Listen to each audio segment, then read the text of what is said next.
All right, hello everyone. Thank you for coming today. My name is Dr. Caroline Millen, the Apprenticeship Coordinator at Keystone College. I'm here to talk to you about apprenticeships, so feel free to chime in with any thoughts along the way, but I'll give you the overview. First of all, if you aren't familiar with apprenticeship, that's a strengths-based model for professional development. This is sometimes referred to as earn and learn, so we want to provide both aspects in apprenticeship. This means that competencies can be gained on the job, which allow you or allow someone to earn college credit while pursuing credentials, associate, bachelor's degrees. Apprenticeship is unique in education, but it is not new. You may have heard of apprenticeship in other fields, such as the trades. Many traditional trades are already using this model to enable competencies to be learned while working. Linking competencies to coursework is a variation. Some models of apprenticeship are more prescribed than others. Every model needs competent journey workers or coaches to scaffold information and knowledge. So you might be thinking, what is a competency, or what does this mean? A competency, you can think about your own industry or your own employment. What sorts of things do you need to know, or what sorts of things do you need to be able to do in order to demonstrate knowledge or demonstrate your ability to do your job well? In certain fields, let's say hydraulic hose industry, you might need to understand safety protocols and understand or be able to take an accurate measurement. In other fields like education, you need to understand educational theories and be able to identify gross motor skills. Whatever those competencies are for each individual trade, we want to make sure that you're demonstrating them on the job and awarding or recognizing those abilities in ways outside of the classroom. So apprenticeship warrants a great deal of study. Institutions of higher education, including Keystone, were really interested in researching the student engagement piece of this. So attachment, persistence, retention. We're wondering, is a student more engaged or more likely to complete a program because they're engaged in the work outside of the classroom, because they're actually doing that work in their place of employment? It's early, so we don't know yet. We're hoping that that's the case, but we're just studying that, and we're excited to see where it leads us. So apprenticeship has many benefits, and many people will benefit because of apprenticeship, especially people who learn by doing.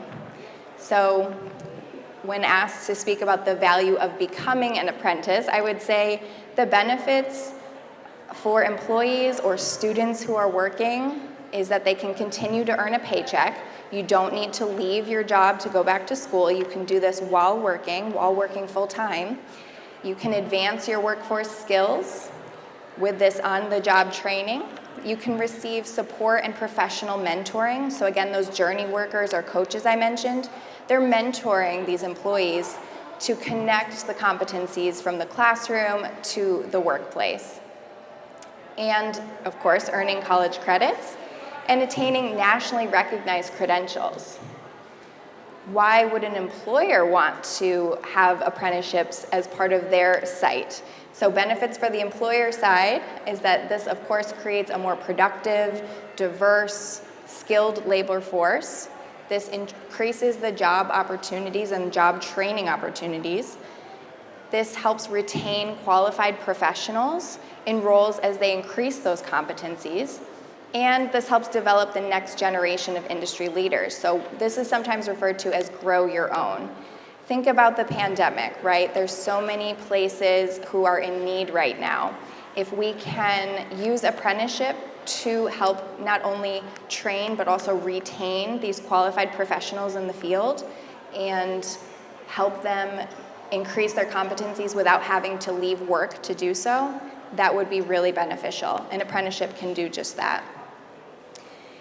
With that said, it's important to have buy-in from employers. So the employers need to help select a coach, so that journey person, somebody who's going to help mentor and scaffold that knowledge. And that also means that the apprentices do need to have time to be able to participate in coursework or the requirements of the program.